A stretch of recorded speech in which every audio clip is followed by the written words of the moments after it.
Job hunting isn't just about applications, it's about reaching out to people.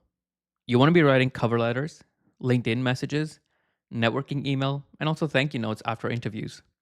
And writing all of that content from scratch every single time is quite exhausting, which is why Percruit has Content Builder. So let's start by clicking Content Builder from the sidebar. You'll land on the Generate Content tab. Now, the flow really has three parts. First, you want to pick what kind of content you're writing.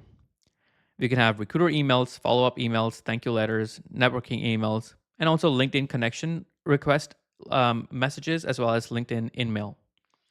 Let's say that we want to be selecting a thank you letter. Now, what we can do is we can provide the AI with some optional context. Now, like I said before, this is optional, but it's highly recommended. What this means is that we can provide the AI with what resume we want it to have some context about. Over here, we can select either my existing resumes or one of my AI tailored resumes. Next, I also want to give it context about the job that this is for. So I can say, for example, that this is for the test engineer job. And then lastly, I want to be selecting who this person is that I'm going to be sending the thank you letter to. So in my case, I can select a person from my networking tracker. So in my case, maybe it's this person right here. And if I scroll down, I get to my settings tab.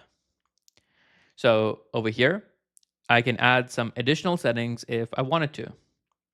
So for example, I can set the tone, whether I want it to be professional, friendly, formal, or casual, a maximum character count, again, which is optional, and any additional instructions that I would like to provide.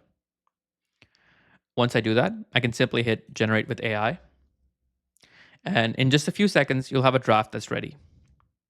You can read it over, edit anything that doesn't sound like you in the editor, and when it's ready, you can simply save it.